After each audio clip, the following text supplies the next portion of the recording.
जंगल में मई और जून का महीना चल रहा था। गर्मी बहुत ज्यादा पड़ रही थी। ऐसी गर्मी से पक्षियों का बहुत बुरा हाल था। एक दिन चिड़िया पेड़ के ऊपर बैठी हुई थी।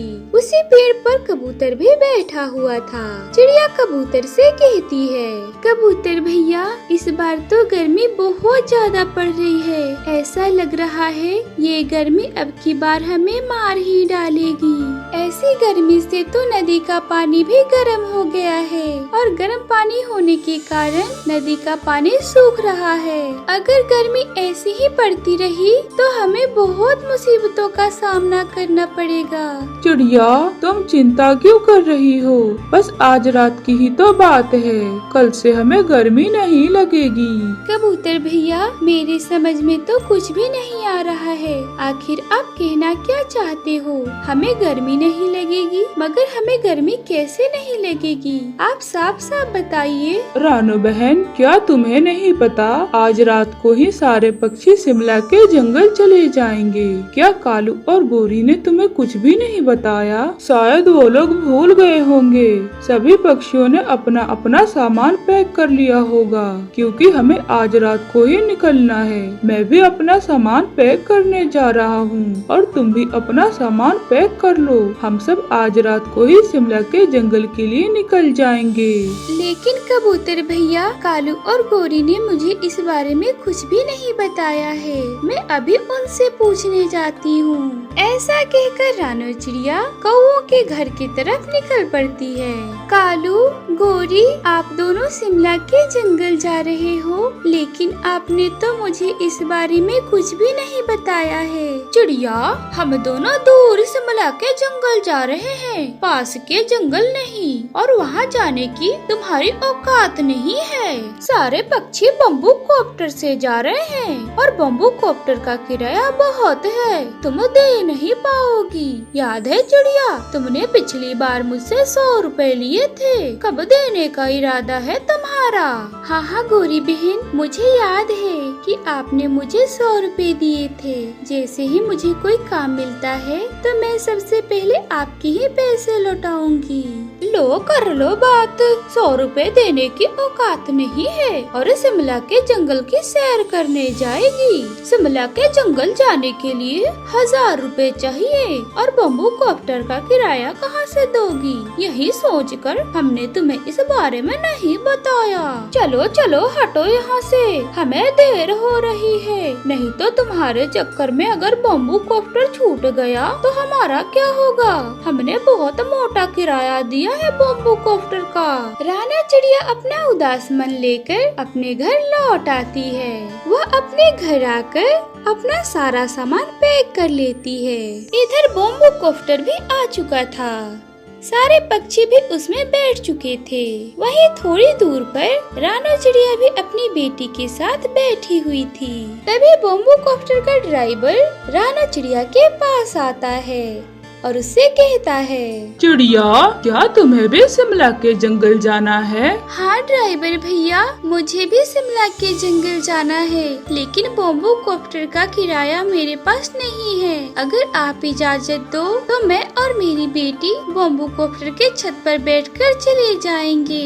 अरे अरे चिड़िया, ये क्या बात हुई भला? अगर तुम्हें बम्बू कॉप्टर में जाना है तो तुम्हें उसका किराया तो देना होगा। ड्राइवर चिड़िया से बात कर ही रहा था, तभी कालू कौवा बोला, अरे ओ ड्राइवर भाई, अगर ये चिड़िया मुफ्त में शिमला के जंगल जाएगी तो तुम्हें हमारे भी पैसे वापस करने होंगे। हमारे पैसे कोई मुफ्त के थोड़ी ही आ रहे हैं। रानू चिड़िया, अगर तुम्हें बम्बू कॉप्टर से शिमला के जंगल जाना है तो किराया तो तुम्हें देना होगा, नहीं तो मैं तो चला। ऐसा कहकर बम्बू कॉप्टर का ड्राइवर अपना बम्बू कॉप्टर लेकर चला जाता है। चिड़िया वहीं पर उदास बैठी हुई थी। तभी गुड़िया रोने लगती है। चुप हो जाओ गुड़िया बेटी, आप क्यों रो रही हो? शिमला के जंगल तो हम जरूर जाएंगे। हम इस बम्बू कॉप्टर का पीछा करेंगे।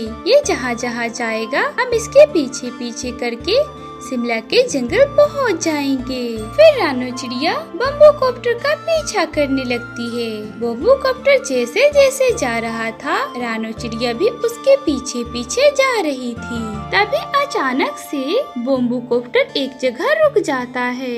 अरे ड्राइवर भाई, क्या हुआ? अचानक से ये बम्बू कॉप्टर रुक क्यों गया?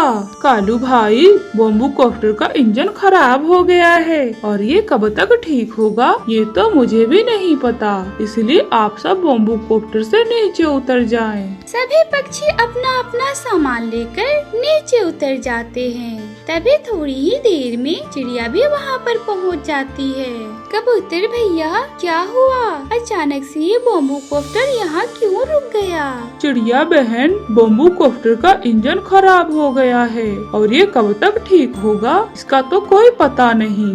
इससे तो अच्छा होता कि मैं भी आपके साथ ही शिमला के जंगल के लिए निकल जाता, मगर मैं क्या करूं, मेरे पास बहुत ज्यादा सामान है। ठीक है कबूतर भैया, कोई बात नहीं। अच्छा, मैं चलती हूँ। ऐसा कहकर राना चिड़िया अपना सफर शुरू कर देती है। 2 दिनों के लंबे सफर के बाद आखिरकार रानो चिड़िया शिमला के जंगल पहुँच ही जाती है। अरे वाह मम्मा, ये जगह कितनी ठंडी है। यहाँ तो चारों तरफ बर्फ ही बर्फ पड़ रहे हैं। हाँ गुड़िया बेटी, ये जंगल तो सच में बहुत ठंडा है। वहीं हमारे जंगल में तो मानो कि जैसे आग बरस रहा है, इसीलिए तो हम शिमला के जंगल आए हैं। ऐसा कहकर रानो चिड़िया अपनी बेटी के साथ पूरे जंगल का आनंद उठा रही थी। तभी थोड़ी देर बाद एक तोता उनके पास आता है और रानो चिड़िया से कहता है, चिड़िया बहन, क्या तुम मेरे सेब के बाग की रखवाली करोगी? मुझे कोई भी पक्षी इस काम के लिए नहीं मिल रहा है। मैं तुम्हें इस काम के बहुत ही अच्छे पैसे दूंगा। बर्फबारी शुरू हो गई है और 1-2 दिन में यह जंगल सैलानी पक्षियों से भर जाएगा। बस तुम्हें ये देखना है कि बाग से कोई भी पक्षी सेब ना तोड़े। बोलो, क्या ख्याल है तुम्हारा? हाँ तोते भैया, मैं तो अभी अभी नया इस जंगल में आई हूँ। मुझे काम की बहुत जरूरत थी। आपका बहुत बहुत धन्यवाद कि आपने मुझे काम पर रखा। लेकिन तोते भैया, मेरे पास तो कोई घर नहीं है। अगर एक घर होता तो मैं उसमें अपनी बेटी को रख देती। अच्छा, तो ये बात है। तो तुम आज से ही मेरे बाग का काम शुरू कर दो और वहीं पर तुम अपने रहने के लिए बर्फ से घर भी बना सकती हो। तुम्हें कोई दिक्कत नहीं होगा। तुम अपनी बेटी के साथ वहाँ पर आराम से रह सकती हो। ये बात सुनकर रानो चिड़िया बहुत खुश होती है। गुड़िया चिड़िया शिमला की बर्फबारी देखकर बहुत खुश थी और रानो चिड़िया भी सेब के बाग में नौकरी मिलने के कारण बहुत ज्यादा खुश थी। रानो चिड़िया ने उसी बाग में बर्फ से अपना एक छोटा सा बहुत ही सुंदर घर बनाया। मम्मा, हमें इस बर्फ के घर में रहने में बड़ा ही मजा आएगा।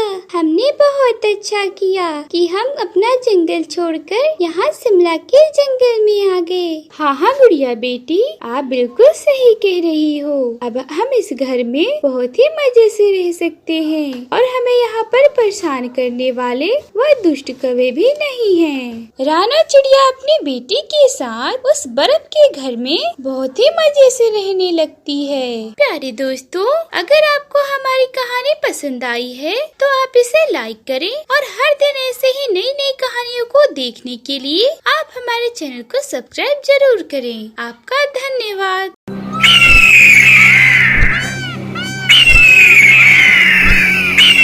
ये कहानी है एक खूबसूरत आशियाने की, जहाँ बहुत सी पक्षियाँ रहा करती थी। उसी आशियाने में टुनटुनी चिड़िया अपने बच्चे पिंटू चिड़ा के साथ रहती थी। एक दुर्घटना में टुनटुनी चिड़िया के पति का निधन हो गया था, इसलिए टुनटुनी चिड़िया अकेले अपने बेटे का पालन पोषण करने लगी। टुनटुनी चिड़िया अपना जीवन यापन करने के लिए कालू सेठ के घर में सफाई का काम करती थी। एक दिन सुबह सुबह टुनटुनी चिड़िया अपने बेटे से कहती है, चिंटू बेटा, मैं जा रही हूँ। आप अपना ध्यान रखना और हाँ, घोंसले के बाहर मत निकलना। नहीं माँ, मैं कहीं नहीं जाऊँगा। टुनटुनी चिड़िया उड़ते उड़ते सेठ कौवा के घोंसले में चली जाती है। सेठ कौवा का घोंसला पास ही में था। उधर चिंटू चिड़ा अपने घोंसले के बाहर एक पेड़ की डाली पर बैठ जाता है। तभी उसकी नजर बाज के एक छोटे से बच्चे पर पड़ती है। वह छोटा बाज का बच्चा वहीं बैठा हुआ था जहां चिंटू चिड़ा बैठा हुआ था। अरे ये पक्षी कौन है? ऐसा पक्षी तो मैंने आज तक नहीं देखा। अरे सुनिए, आप कौन है? मैं एक बाज हूँ और मैं पहाड़ी वाले इलाके में रहता हूँ। ये पहाड़ी इलाका क्या होता है? पहाड़ी इलाका बहुत बड़ा होता है, हम सब वहीं रहते हैं, वहाँ बहुत मजा आता है। अच्छा, लेके चलो ना उस पहाड़ी इलाके में। हाँ चलो ना, वहाँ बहुत मजे करेंगे। फिर चिंटू चिड़ा उस बाज के बच्चे के साथ उड़ते उड़ते पहाड़ी इलाके में चला जाता है। चिंटू चिड़ा पहली बार इतनी दूर उड़कर आया था। वह बाज का बच्चा चिंटू चिड़ा को पहाड़ी इलाके में घुमाता है। दोनों घूमते घूमते एक अनजान इलाके में चला जाता है। देखते ही देखते शाम हो जाती है। इधर टुनटुनी चिड़िया काम में से लौटकर अपना घोंसला वापस आ जाती है। जब वह देखती है कि उसका बेटा घोंसले में नहीं है, तब वह घबरा जाती है। अरे चिंटू बेटा कहाँ चले गए? चिंटू बेटा कहाँ हुआ? लगता है हरी ताई की घोंसले में गया होगा, वो अक्सर वहाँ चला जाता है। टुनटुनी चिड़िया उड़ते हुए हरी तोती के घोंसले में जाती है। अरे टुनटुनी बहन, मैं अभी बाहर ही जा रही थी। टुनटुनी चिड़िया हरी तोती के घर के चारों तरफ देखती है, पर वहाँ उसे उसका बेटा दिखाई नहीं पड़ता। क्या हुआ चिड़िया बहन, आप ऐसे क्यों देख रही हो? हरी ताई, क्या मेरा बेटा चिंटू आपके घोंसले में आया है? नहीं चिड़िया बहन, चिंटू बेटा तो आज सवेरे ही नहीं आया। क्यों, क्या हुआ? ताई, मैं अभी काम से आई हूँ, पर चिंटू बेटा मुझे घोंसले में कहीं दिखाई ही नहीं दिया। पता नहीं वो कहाँ चला गया। अरे चिड़िया बहन, आप भी क्या छोटी छोटी बातों में परेशान हो जाती हो? अरे यहीं कहीं होगा, आपका बेटा किसी पक्षी के बच्चे के साथ खेल रहा होगा।